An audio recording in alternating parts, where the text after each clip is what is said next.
Bienvenidas, bienvenidos. Yo sigo sola hablando en Zoom. Chicos y chicas de derechos humanos, sociedad y Estado. Esta clase va a ser larga, por eso está pregrabada para que ustedes la puedan ver y administrar su tiempo. Me parece que hacer esto en Zoom no tiene ningún tipo de sentido. Así que les voy a grabar esta clase en 3 partes. ¿Por qué? Porque si ustedes ya lo leyeron, no creo, porque estuvieron metaparcial. Si ustedes leyeron a Krenzel y a Jelin, no van a entender mucho, o no van a entender el pleno sentido de estos textos, la importancia de lo que ambos autores están trabajando, si no entienden primero el contexto de violencia política que se vivía en Argentina antes del golpe del 76. Para eso es importante este video. Muy importante, este video no tiene bibliografía obligatoria que esté en el programa. Son textos que yo saqué, que ustedes van a tener a su disposición, por supuesto. Yo se los linkeé ahora al final del PowerPoint y cuando les mande el Power ustedes van a poder acceder ahí. Pero no es bibliografía obligatoria, aunque algunas cosas saqué del texto de Krenzel que ustedes leyeron. Por lo menos la de esta parte de la clase, que es este video, no tienen bibliografía más que confiar en mi palabra. Vamos a ver primero un andamiaje conceptual y después nos vamos a meter a analizar un poco el contexto previo al golpe de Estado del 76 y un poco lo que instauró la dictadura. Pero como les decía, ustedes no van a entender el pleno sentido de lo que está hablando Krenzel y Jelin si no entienden primero qué estaba pasando antes. Y a eso es a lo que vamos ahora. Vamos a ver un Power, que por supuesto ustedes quédense tranquilos, que yo después les mando. No me gusta que salga en el plano el micrófono, pero bueno, ya estamos así jodidos. ¿Qué vamos a ver en esta primera parte de la clase? Violencia política en Argentina del siglo XX. Ajá. Primero vamos a ver el concepto de dictadura y de golpe de Estado, y después nos vamos a, más que el golpe de Estado del 76, sí, bueno, vamos a analizar el golpe de Estado del 76, y un poco esta modalidad nueva de exterminio que va a instaurar la dictadura, que es la desaparición forzada de personas con sus propias características. Primero vamos a hablar de un abordaje conceptual porque es muy importante que ustedes no se confundan, porque una cosa es golpe de Estado y otra cosa es dictadura. La dictadura es un tipo de gobierno no democrático. Se suele decir, y ustedes seguramente hayan leído por ahí, refiriéndose a cualquier dictadura, el gobierno de facto de Videla. Bueno, eso por supuesto viene del latín, de facto de jure, de facto de hecho, de jure de derecho. Es un gobierno que se instaura de hecho después de dar un golpe de Estado, que es el acto de derrocar un gobierno. Entonces, siempre es un acto ilegal, por supuesto, no hay que confundir estas dos cosas. Esta definición de golpe de Estado yo la saqué de este texto de Malamud, como les dije, van a tener linkeado al final de este PowerPoint para poder descargarlo, quienes les interese mucho este tema. Cuando hablamos de golpe de Estado, y acá Malamud habla de golpe de Estado clásico, estos 3 elementos que él menciona acá tienen que estar presentes.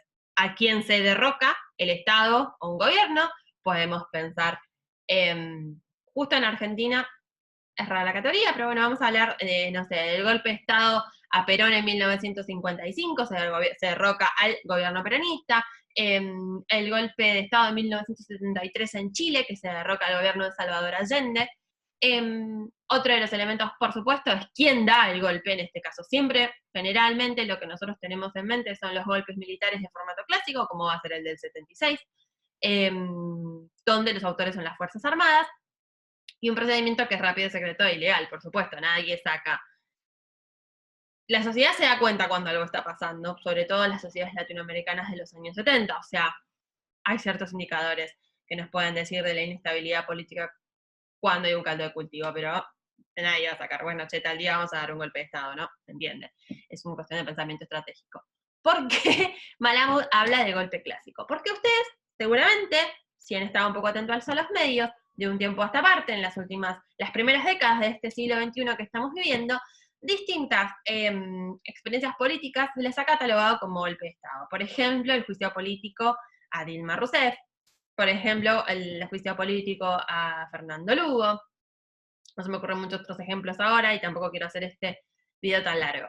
Lo que Malamud se está peleando en este artículo, que está aquí, es justamente con esta idea de que si cualquier cosa es golpe de Estado, entonces la categoría deja de tener potencia explicativa. Es lo que yo les decía hace un par de semanas atrás, cuando nos encontramos por última vez, y hablamos del concepto de genocidio. Si cualquier cosa es genocidio, si yo puedo forzar la categoría y meterla tipo un molde con galletitas, entonces se pierde la potencia explicativa. Lo que brega, se dirá, Malamud, es porque volvamos a una definición más clásica de golpe de Estado y que pensemos otros tipos de interrupción institucional con sus propios nombres, como juicio político. Después, esto no invalida que el hecho sea condenable. Esto no quiere decir que no podamos analizarlo, que estuviera mal, que estuviera bien. Pero no podemos forzar la categoría de golpe de Estado. A esto es lo que nos estamos peleando. No aplicaría, por ejemplo, para lo que pasó en Bolivia el año pasado. Lo que pasó en Bolivia el año pasado sí es un golpe. Pero bueno, contra esto se está peleando Malamud y me parece que quede claro porque hablar esto de golpe de Estado clásico que sería, ¿no? Entonces, como les dije, un golpe de Estado, siempre un acto ilegal de derribar a un gobierno constitucional. En cambio, la dictadura es un tipo de gobierno no democrático, un régimen no democrático, que tiene todas estas categorías, ¿no? La supresión de garantías constitucionales, hay una división que es por lo menos ficticia de poderes, si se decide mantenerla, si no se cierra el Congreso y toda la puta, y las decisiones las toma el grupo que está en ese momento en control del Estado, no hay límites a la duración ni al poder de que los detenta, esto es muy importante, no hay nadie que le ponga un límite porque no hay división de poderes, y yo no sé si juego es la palabra, pero siempre hay una búsqueda, como cualquier régimen político, podemos pensar en un punto, pero en la dictadura es todavía más manifiesto, esta búsqueda de, por un lado, tengo todas las herramientas para reprimir a la población, y por otro lado, también necesito el consenso que sea legítimo. Esto nosotros ya lo hablamos. Esta idea de que la gente, el ciudadano común, valide este proyecto político. Por ejemplo, la guerra de Malvinas va a ser un gran intento de búsqueda de legitimidad de la dictadura, que ya estaba en franca retirada y, por supuesto, deslegitimada por todos lados. Y se buscó justamente esto, hacer un movimiento para intentar legitimar el proyecto de la dictadura. Porque una cosa que tienen las dictaduras es, hay una situación de caos, se da un golpe de Estado al que la dictadura viene a remediar, y una vez que eso queda más o menos solucionado, bueno, ¿por qué no hay una llamada a elecciones? Y la gente no quiere entrar al poder tan fácil. Por ejemplo, Onganía, el golpe de Estado de 1966, él dijo que él por lo menos necesitaba 10 años. Entonces, se da este juego de búsqueda de legitimidad. Por supuesto que hay dictaduras que son mucho más largas, y ahora de esto vamos a hablar. Pero bueno, en principio, y esta primera parte, lo que quería que quede claro es esto. Dictadura, tipo de gobierno no democrático. En cambio, golpe de Estado es el acto de derrocar un gobierno. Son dos cosas distintas que generalmente, por supuesto, van juntas, pero no es lo mismo. Para entender la violencia política en Argentina tenemos que pensar en contexto. En un contexto argentino, esta cita de Pilar Calveiro es muy maravillosa. Mientras ustedes la leen, yo les cuento que Pilar Calveiro es una de las voces más interesantes que analiza la violencia política del último siglo en Argentina. Pilar Calveiro, además de ser politóloga, ella era militante de Montoneros en los años 70, ella estuvo secuestrada, detenida, desaparecida como 3 veces, o sea, secuestró, se escapó del cautiverio, la volvieron a secuestrar, se volvió a escapar del cautiverio y así, hasta que la tercera vez logró exiliarse en México y ahí desarrolló toda su carrera como politóloga, y es una de las voces más interesantes desde el punto de vista de la ciencia política, pero también desde el punto de vista de alguien que militó en los años 70 en Argentina, que tiene una mirada muy crítica de su propia generación y de su propia organización. Entonces, lo que dice Calveiro en este texto, y acá no les puse el nombre, lo tienen al final de la bibliografía, el texto se llama Política y o Violencia. Miren qué interesante es plantear política y violencia juntos, o como que uno reemplaza al otro, ¿no? Porque es esto o esto, ¿no? Como uno podría reemplazar al otro. O uno u otro, no pueden estar los dos. Esto es muy loco. Y esto es muy interesante lo que dice Calveiro, porque desde 1930 la sociedad argentina ya había vivido, se acostumbró a una interrupción institucional bastante frecuente, y ahora esto lo vamos a ver en la próxima diapositiva. ¿Por qué? Porque hay un grupo que detenta el poder, pero que no logra construir hegemonía, pero sí tiene la capacidad de golpear. Entonces, cuando no les gusta un proyecto político, tienen la capacidad de dar un golpe de Estado, instaurar una dictadura, pero no tienen la capacidad de construir un proyecto político propio. Y esto va a ser muy evidente. Miren acá, yo esto por supuesto no se los voy a leer porque ustedes van a tener el power, y no queremos hacer este video eterno, pero Argentina durante el siglo XX va a vivir 6 golpes de Estado. O sea, llegados a 1976, un golpe de Estado no era una novedad. ¿Va a tener sus singularidades cada golpe de Estado? Sí, tenemos que pensar cada golpe de Estado en su singularidad. Por supuesto que lo tenemos. Tenemos que pensar cada proyecto de cada una de estas dictaduras en su singularidad. Sí, por supuesto que sí. Pero se dan cuenta que la interrupción institucional para llegados a 1976 no era algo nuevo.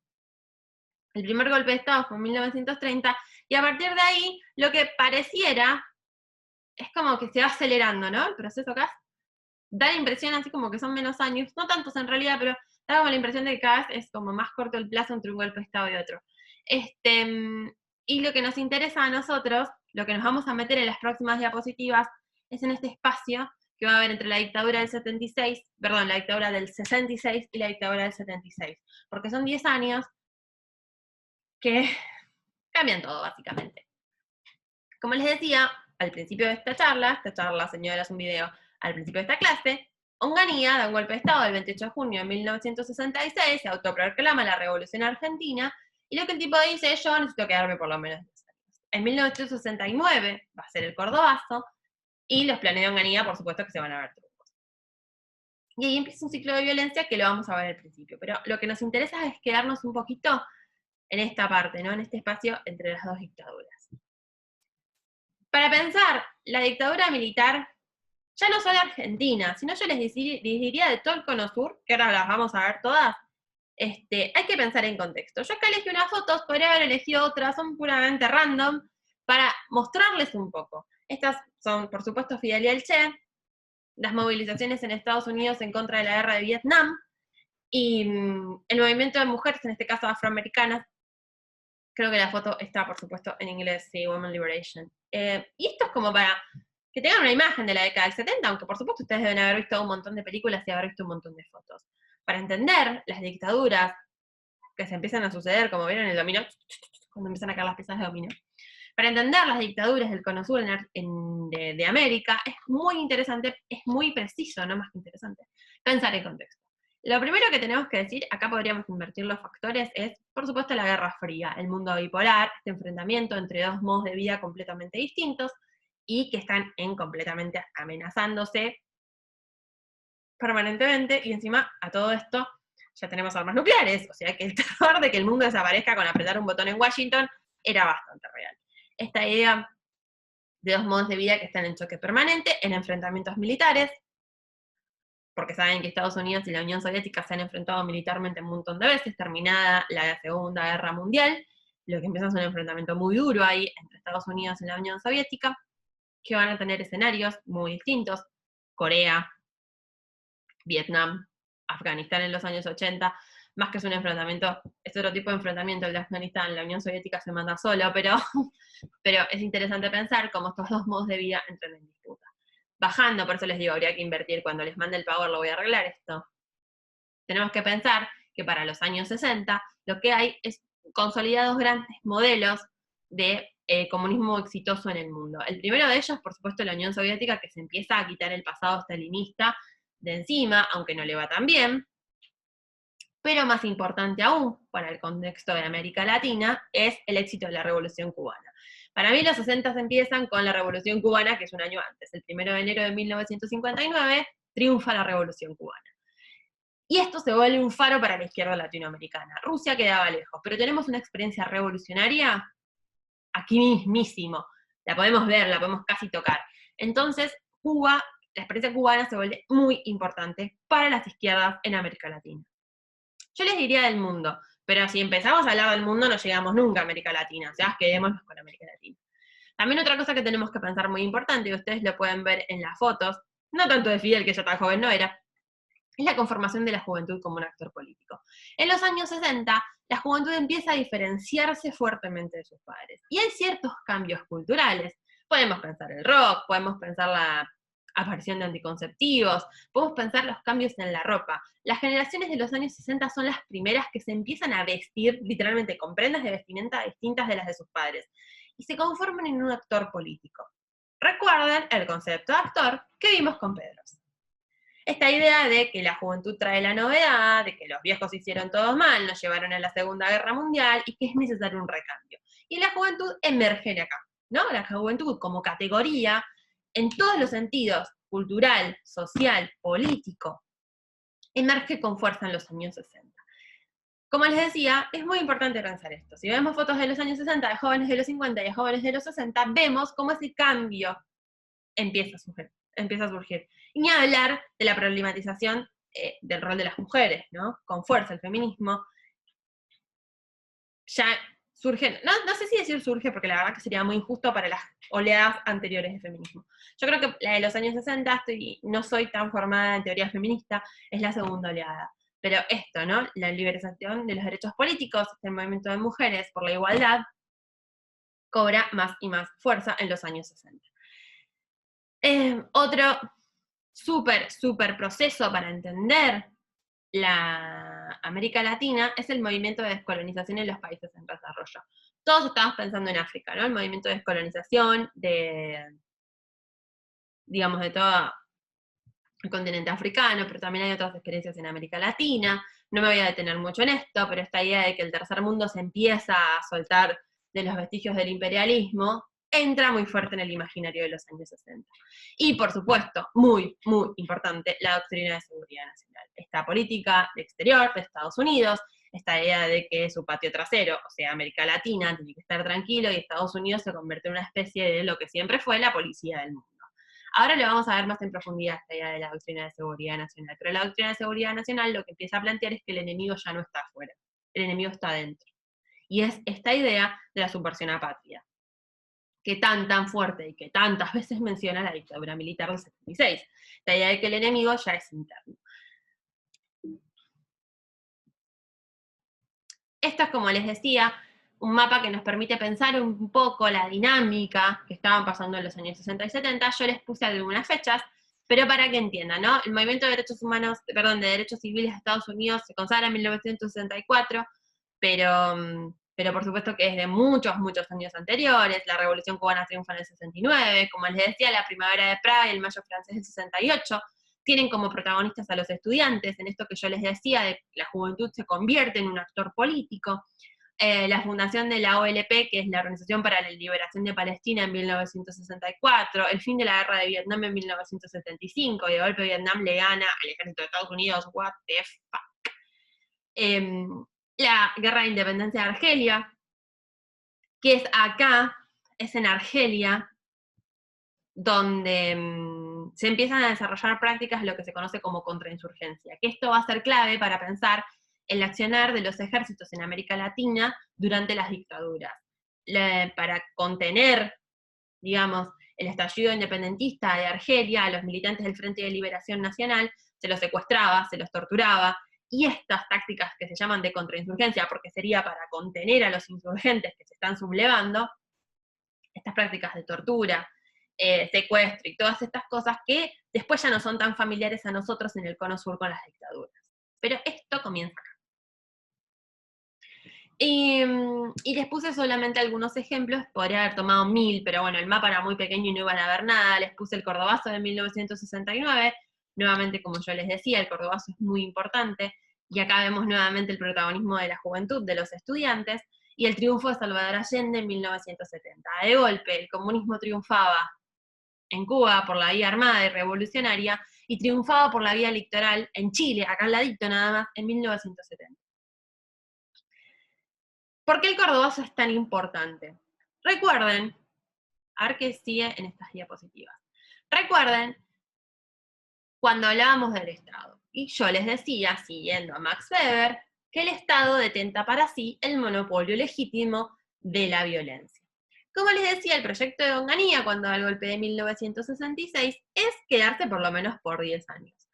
¿Qué va a pasar? En 1969, una alianza de estudiantes y obreros logra manifestarse y toma el control básicamente de la ciudad de Córdoba. El Cordobazo va a tener una serie de réplicas al interior del país, el Rosariazo, los Azos, se va a llamar. Y lo que va a pasar a pensar, a darse cuenta, la dictadura de Onganía, la famosa Revolución Argentina, es que de golpe no tiene la situación tan controlada como creía que la tenía, y la represión se endurece y se vuelve más fuerte. ¿Por qué? Porque empiezan a pensar que lo que puede llegar a estar en peligro es el monopolio legítimo de la violencia. Nosotros tenemos el Cordobazo en 1969. Para 1970 ya van a existir organizaciones político-militares de izquierda en Argentina conformando sus propios brazos armados. O sea, no ejércitos, pero sí brazos armados. Y aquí lo que entra en disputa justamente es esto, el monopolio legítimo de la violencia. Yo les puse aquí unas fotos de la izquierda latinoamericana. Tupamaros en Uruguay, seguramente habrán escuchado que Pepe Mujica, el expresidente uruguayo, era Tupamaro. Bueno, aquí lo tenemos, a los Tupamaros en Uruguay. El Movimiento de Izquierda Revolucionaria de Bolivia. Les puse una foto del PRTR en Argentina, que ahora les voy a explicar qué es. El Movimiento de Izquierda Revolucionaria en Chile. Veamos esto, la capacidad de movilización. Lo que yo les decía, si la revolución en Cuba fue posible, en el resto de América Latina va a ser posible también. Y esto permea todo el imaginario de la izquierda latinoamericana. Y estas son las dictaduras del Cono Sur. Ahora vamos a eso. ¿Qué les quería contar con esto? Bueno, sí, la revolución en Cuba fue posible, entonces en América Latina va a ser posible. Y así se va a desarrollar la dinámica del conflicto. Es algo que es muy importante que ustedes tienen que entender, que lo vamos a volver a ver en el próximo bloque de esta clase cuando hablemos de Krenzel. Es esta idea de lo que está en debate sería en última instancia la democracia. Las organizaciones de izquierda de los años 70 lo que van a cuestionar es fuertemente la democracia, porque la democracia existente hasta los años 70 va a ser considerada para la izquierda latinoamericana como una democracia burguesa, como una democracia que no resuelve los problemas del pueblo, que solo gobierna para pocos. Entonces, claramente lo que se toma es la vía armada por eso, porque es todo el sistema el que está mal. Como dice Elisa, todo el maldito sistema está mal. Y esto es muy importante para entender cómo se va a leer los años 70 después. Esto vamos a volver a hacerlo, yo los dejo acá, porque si no, no podemos hablar todos juntos al mismo tiempo, es muy importante. Pero es muy importante entender que las organizaciones, cualquiera sea, con más o menos matices, lo que va a estar en cuestión es la democracia misma. Esta idea, ¿se acuerdan cuando veíamos el Estado que yo les dije para el marxismo, el Estado es un instrumento de la reproducción de la desigualdad de clase? Bueno, lo que empieza a estar en juego acá es la democracia misma, porque hasta ese momento la democracia no daba respuesta a la pobreza de América Latina, al imperialismo, no daba lugar a un desarrollo independiente de América Latina. Entonces, estas organizaciones lo que van a cuestionar es eso. Por eso optan por otro tipo de organización. No conforman partidos políticos y juegan el juego democrático. Podemos tildarlas de antidemocráticas, por supuesto que podemos hacerlo, pero eso sería muy necio, porque eso sería verlo con nuestros anteojos actuales. Esto lo vamos a volver a ver, insisto, pero yo se los dejo acá. A todo este movimiento de izquierda que nosotros vamos a ver, lo que va a empezar a pasar es el movimiento inverso, por supuesto. Y así, una tras otra, empiezan, yo voy a correr esto, pero yo no sé si se va a ver bien en el, igual insisto, ustedes van a tener el power después. Y uno tras otro, empiezan a caer los gobiernos de la región. El primer golpe militar que vamos a tener es Paraguay. Stroessner les cuento que fue dictador hasta 1989.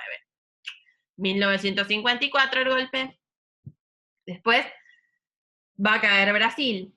Esto es importante porque yo acá les puse la foto de este gordito, de Medici.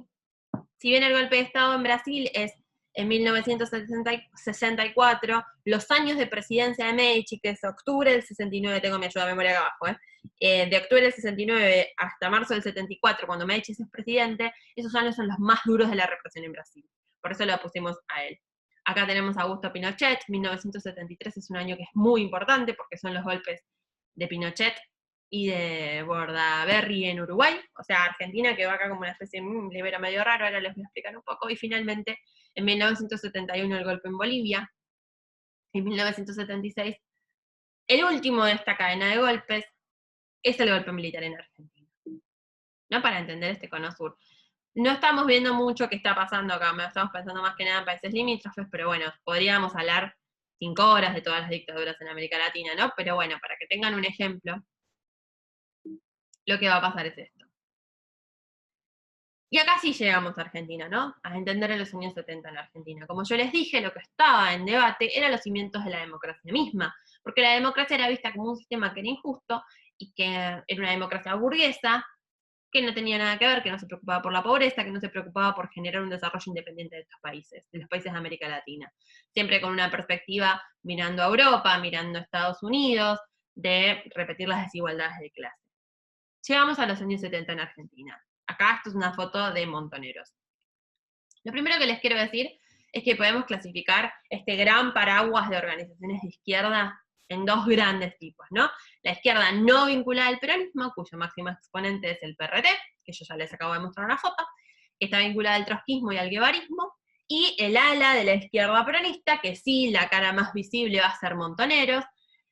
Y como yo les dije, los 70 empiezan con estas dos organizaciones, porque estas dos organizaciones, el PRT como partido existía desde 1965, igual que por ejemplo el MIR chileno, pero en 1970 queda conformado el Ejército Revolucionario del Pueblo. Y Montoneros, a su vez, del otro lado, en el ala peronista, Montoneros hace su aparición pública en 1970 con el secuestro y asesinato de Aramburu, que fue quien dio el golpe de Estado contra Perón en 1955. Entonces, bueno, ¿esto quiere decir que toda la izquierda estaba vinculada de esta forma? No, existían partidos políticos en el formato tradicional que nosotros conocemos hoy de izquierda, más vinculados al comunismo clásico, más vinculados al socialismo. Por eso lo que yo les dije es, piensen que estas organizaciones, PRT, Montoneros igual tiene otra lógica porque pertenece hasta dentro del espectro del peronismo, ¿no? Pero pensemos, por ejemplo, en el más radicalizado que era el PRT, ¿no? Estas organizaciones salían de este juego. El triunfo no se iba a dar electoralmente, porque eso era seguir las reglas de un sistema que para ser injusto. Entonces, dumping, movimiento de dumping, y estas organizaciones comienzan a crear poder desde otro lado. El problema va a empezar cuando comiencen a armarse, y cuando comiencen a pensar en focos guerrilleros en el interior del país, sobre todo en el norte. Porque como yo les decía, el modelo para estas organizaciones, sobre todo para la izquierda no peronista, es la Revolución Cubana, y esta idea de la guerra de guerrillas que el Che Guevara tiene primero en Cuba y después intenta llevar a Bolivia. No en vano el golpe de Bolivia es anterior al golpe incluso en Chile, ¿no? En 1971 se da el golpe en Chile. Entonces estas organizaciones empiezan a recrear este gobierno, este entrenamiento, digamos, militar de la izquierda. Como yo les decía, sí existían partidos de izquierda tradicional, el Partido Comunista, que recuerden, estaba bajo el beneplácito de la Unión Soviética, porque la Unión Soviética que era real y existía. Entonces, es un gran mosaico la izquierda. Esto no era toda la izquierda, pero esto es el fenómeno más importante para entender los años 70. Y acá entramos en una dinámica que se acelera y se acelera y se acelera y se acelera. Como yo les decía, ya llegamos a los 70, ¿no? Vamos a hacer un saltito. En 1970 se tiene que ir a Onganía y asumen la NUCE y toda una sarta de cosas. No se trata en esta clase de recordar presidente tras presidente, sí se trata de entender que llegamos a 1973, que es el año con mayúscula acá. Después de 18 años se levanta la proscripción del peronismo. Perón no llega a presentarse a elecciones y se presentó su candidato, que va a ser Héctor Cámpora. La fórmula o la frase era Cámpora al gobierno, Perón al poder. O sea, imagínense qué figurativo que era el pobre Cámpora. Unos meses después, esto es lo que se va a llamar, Cámpora asume el 25 de mayo de 1973, y para septiembre hay un nuevo llamado a elecciones donde triunfa la fórmula Perón-Perón. Esos poquitos meses se llaman la primavera camporista, porque lo que se hace una apertura, después de tantos años de dictaduras, de democracias endebles, de interrupción institucional, lo que se hace una apertura inédita. Cámpora, por ejemplo, el día de su asunción, firma la amnistía de los presos políticos y toda la gente se va a buscar a los presos que estaban en las cárceles, porque no pudo soportar la presión popular, o sea, la demanda era libertad ya. Pero el tipo tenía un poder muy limitado, porque Perón estaba ahí. A todo esto, la izquierda y la derecha peronista empiezan a enfrentarse. Perón ya estaba muy viejito, no por eso inofensivo, y lo que empieza a suceder es una tensión creciente al interior del mismo movimiento peronista, con una izquierda representada, como les decía, por Montoneros, y una derecha que es la que empieza a estar cada vez más cerca de Perón. El caso más emblemático, o el nombre más emblemático, es López Rega. Y Perón, dice Romero, una frase que es muy interesante, se vuelve una especie de bombero piromaníaco. Él solo puede apagar este quilombo entre las dos alas de su movimiento, pero al mismo tiempo lo fogonea. Como les decía, la vuelta de Perón ya es un quilombo, lo cual es como una especie de crónica anunciada de lo que va a venir después. Pero nunca llega a Ezeiza, pero se matan ahí en Ezeiza literalmente, enfrentamiento entre la izquierda y la derecha del peronismo. Campo la renuncia, en septiembre se hace un nuevo llamado a elecciones, donde triunfa la fórmula Perón-Perón, que es Perón e Isabel Perón, su esposa. Perón se muere el 1 de julio de 1974 y asume la presidencia Isabel Perón. Una pregunta de examen, no de este tipo de examen, pero una pregunta de examen para la vida, es, ¿esto es un cambio de régimen o es un cambio de autoridades al interior del mismo gobierno? La realidad es que es un cambio de autoridades, no es un cambio de régimen. Isabel Perón no es porque asume porque era la viuda de Perón, asume porque era la vicepresidenta, la fórmula era Perón-Perón, como lo pueden ver acá. Entonces asume la presidencia de Perón. Una mujer medio salida de la nada, rodeada de un montón de rumores, quizás si tienen abuelas gorilas les deben decir que una cabaretera, rodeada de personajes muy nefastos, el primero de ellos López Rega, que le decían el brujo, y que supuestamente hacía rituales para pasarle el espíritu de Eva a esta señora, todo muy raro. Perón se muere, quilombo. Y así llegamos a una aceleración de la dinámica de violencia, que ahora la vamos a ver en cifras en las próximas slides. Pero así llegamos a 1975, y el 25 de febrero se firma este decreto que ustedes ven acá, por el cual se autoriza al ejército a reprimir, a suprimir, mejor dicho, a la subversión en el foco guerrillero que tenía organizado el ERP en el norte del país, en Tucumán, que es lo que se conoce como el Operativo Independencia. En el marco del Operativo Independencia se abre el primer centro clandestino de detención, y les cuento un dato curioso, los primeros nietos desaparecidos que tienen registrados abuelas de Plaza de Mayo es en la provincia de Tucumán en este año. No sé si formaban parte, sus padres estaban integrando el foco guerrillero del ERP, pero para que piensen, muchas veces se dice que Tucumán es el laboratorio de lo que va a pasar a nivel país luego del golpe del 76. Yo lo que les quiero decir, y que quiero que les quede muy claro, es que entre el 73 y el 76, estas son las cifras de violencia. La violencia era algo real y simbólico en la sociedad argentina. ¿Por qué digo simbólico? Porque el uso del terror para dominar, lo que hace es eso, que uno se sienta en un estado de amenaza permanente. Y lo que vemos acá es un incremento del número de la violencia. Esta cita ustedes la tienen, yo la saqué del libro de Krenzel, pero en realidad esto es una historia, yo se los cuento así como muy anecdóticamente. Esto es un informe, es un libro muy clásico que se llama Los Hechos Armados, de Juan Carlos Marín, y Marín lo que hizo es analizó la cantidad de enfrentamientos que hubo en Argentina. Esto es antes del golpe del 76. Lo que hizo Marín es armar una base de datos cuantitativa de la cantidad de noticias que iban apareciendo. Ahora yo les voy a mostrar unos ejemplos en el próximo slide, pero estos son enfrentamientos entre las fuerzas de la izquierda y las fuerzas militares. ¿Qué consideramos hechos armados? Estos enfrentamientos en la vía pública, ataques en domicilios de policías y de fuerzas de seguridad, enfrentamiento con las fuerzas de la izquierda, donde hayan muerto militantes de izquierda, pero miren, cuando uno lo ve en cifras, es muy impresionante. Y la gente tenía miedo en la calle. Seguramente si ustedes le preguntan a personas y a familiares mayores, a mí me impresionó mucho el relato de una profesora mía que a mí me decía, ella era adolescente en los 70 y vivió gran parte de su adolescencia y primera juventud en la dictadura. Y ella lo que me decía es, antes del golpe del 76, cuando yo salía a la calle, mi mamá me decía, no toques nada en la calle porque los guerrilleros pueden haber puesto una bomba.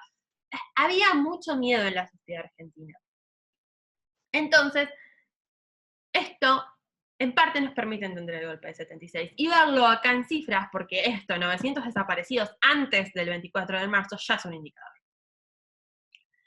Lo que va a hacer el gobierno de Isabel Perón, durante el gobierno de Isabel Perón comienza a funcionar la AAA como una fuerza paramilitar que secuestra y asesina a militantes de izquierda, muchos de ellos muy conocidos, como el padre Mujica, de sacerdotes del Tercer Mundo, como Silvio Frondizi, hermano del presidente derrocado. Y aquí lo que empieza a haber es un enfrentamiento bastante fuerte entre la izquierda, fuerzas paramilitares, la derecha peronista. Lo que empieza a haber es una situación de caos muy intensa. Esto, como yo les decía, formaba parte de la vida cotidiana de los argentinos y las argentinas. Si ustedes le preguntan, como les decía, a personas mayores, les van a contar esto, porque esto estaba en los diarios, esto estaba en los medios permanentemente. Cuando veamos la clase de Schelling, les voy a poner otros recortes que también son significativos. Pero ven, estas noticias salían todo el tiempo. Esto es lo que Marín cuenta como hechos armados. Abatieron a 4 subversivos, enfrentamiento con 4 sediciosos, 4 subversivos muertos. Aparte, miren las palabras que utilizaba la prensa para referirse a la izquierda. Y así llegamos al 24 de marzo de 1976. Como ya les decía, es un punto de llegada porque las interrupciones institucionales eran algo absolutamente, no sé si normal, pero sí esperable para la sociedad argentina. Y además, como les decía, los niveles de violencia hicieron que el golpe en un punto fuera deseado, para ver si se podía traer un poco de orden a la sociedad. Y además, este recurso de la violencia, el recurso de los militares, era algo normal en la Argentina desde 1930. Pero al mismo tiempo, el golpe de 1976 es un puerto de llegada, porque la dictadura lo que establece es la desaparición forzada de personas como política de Estado, y además su práctica es clandestina. Ustedes lo que van a poder ver acá, yo si hago el clic no lo van a poder ver, es el mapa de todos los centros clandestinos de detención que funcionaron en Argentina.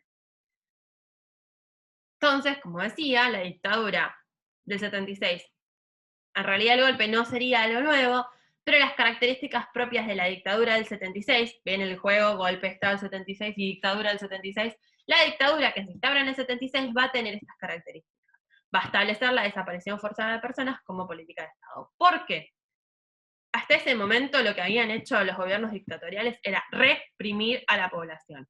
Pero llegado el 76, se dieron cuenta que la estrategia represiva no era suficiente, que era necesario exterminar a la izquierda que estaba poniendo en jaque todo el tiempo el orden.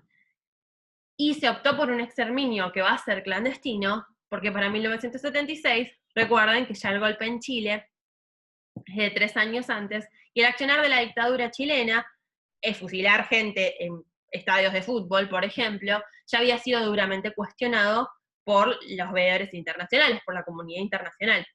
Como ya les dije, examinar masivamente a la población no es tan fácil, hacerse el boludo no es tan fácil. Entonces se opta por una modalidad que es clandestina y que abarca todo el territorio nacional. Como les dije, esto va a empezar en la provincia de Tucumán, digamos, como gran experiencia en Tucumán, se prueba lo que luego del golpe del 76 va a tener escala nacional. Y aquí, como les dije, les dejé la bibliografía. Esto, como yo les decía, es el paso previo para entender Krenzel y Schelling. Ustedes no pueden entender a qué se refieren en su total magnitud, por supuesto, a qué se refieren Krenzel y Schelling cuando hablan de la despolitización de la identidad de los desaparecidos, si ustedes no entienden primero la magnitud que tenía la izquierda en ese momento, las características que tenía la izquierda en ese momento. Este bloque de esta clase llega a su fin. Nos vemos en el próximo bloque para hablar del texto de Emilio Krenzel. Recuerden que la clase grabada. ¡Qué suerte! ¡Chau, chau!